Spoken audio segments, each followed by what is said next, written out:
When I was around 9 years old, we moved into an old house with a dusty attic. I was always curious, so one day I decided to explore it with my older sister. Among the cobweb-covered boxes, we found an old porcelain doll with cracked skin and lifeless eyes. It wasn't like the cute dolls I had at home, it looked more sinister, like it had seen too much. We brought it downstairs as a joke, but things started happening. At night, I'd hear faint footsteps above my room, followed by soft giggles. The first time I saw it move, I thought I was imagining it. Its head turned just slightly. My sister brushed it off, saying it was old and probably shifted because of the house settling. Then one night, I woke up to find the doll sitting at the foot of my bed. My door had been locked, and my sister swore she hadn't moved it. Terrified, we decided to return it to the attic. As we climbed up the creaky stairs, I swear I heard it whisper my name. After that, we locked the attic door, but the noises didn't stop. Scratching, tapping, and sometimes that eerie giggling. Eventually, we moved out of that house, leaving the doll behind. But I can't shake the feeling that it's still there, waiting for another curious child. I grew up near a dense forest, and my friends and I would often use it as a shortcut to get home. Our parents always warned us not to play there after dark, but kids being kids, we didn't listen. One late afternoon, we took the usual path through the woods, but something felt different, quieter than usual, like the trees were holding their breath. Suddenly, we noticed an old, abandoned treehouse hidden high among the branches. None of us had seen it before, so naturally, we decided to climb up. Inside, we found drawings all over the walls, disturbing sketches of figures with hollow eyes and twisted smiles. Among them was a picture of a group of kids, one that looked exactly like us. Panicked, we climbed down, but as we started to leave, we heard leaves crunching behind us. A tall figure, with those same hollow eyes and twisted smile, stood at the edge of the path, watching us. We ran as fast as we could, not daring to look back. We never took that shortcut again. To this day, I wonder if it was just our imaginations running wild, but the fear felt too real. And that treehouse. I swear it wasn't there before. When I was 10, I had to stay at my grandma's house for a week while my parents were out of town. Grandma's house was old and creaky, and she had one strict rule: never go into the basement. Naturally, that made me even more curious.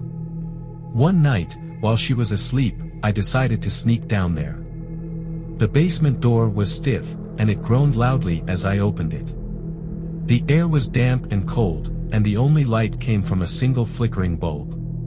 As I descended the stairs, I saw what looked like old furniture covered in sheets. But as I got closer, I realized the shapes beneath the sheets were too human-like.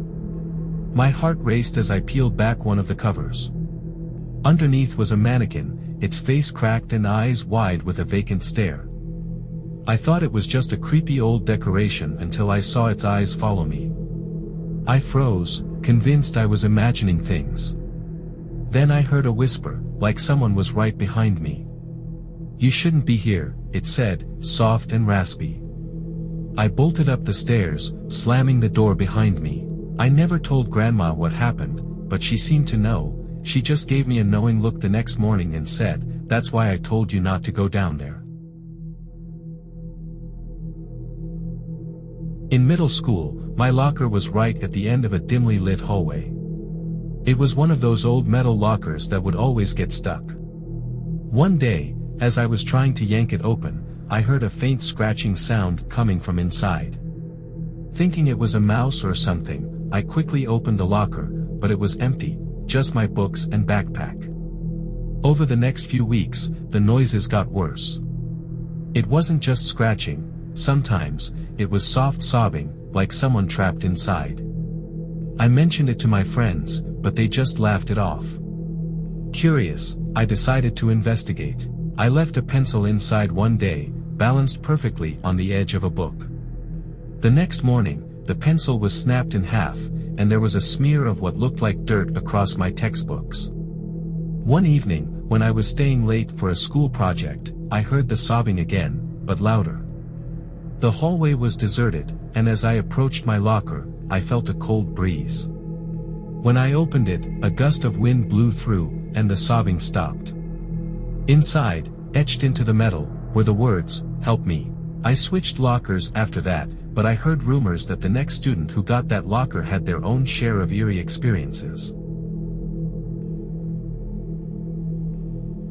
In the neighborhood where I grew up, we had a small playground surrounded by woods. All the kids loved playing there after school, but as soon as dusk fell, we all hurried home. There were rumors about a shadowy figure that lurked in the woods, watching us play. One evening, my friends and I decided to stay a bit later than usual. We were playing on the swings when one of my friends pointed toward the trees. There, just beyond the tree line, was a tall, dark figure standing perfectly still. We all saw it, and for a moment, we froze, unsure of what to do. The figure slowly moved closer, its movements unnaturally stiff. We screamed and ran toward the exit, but as we did, the figure seemed to split into two, then three, all closing in on us. We barely made it out of the playground, but when we looked back, there was nothing there, just the empty swings swaying in the wind.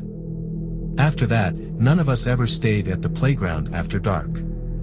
Even now, when I pass by that old park, I sometimes catch a glimpse of something shifting in the shadows, watching. Love these stories? YouTube algorithm suggests that you would like to listen to these stories. Click on the video on the screen.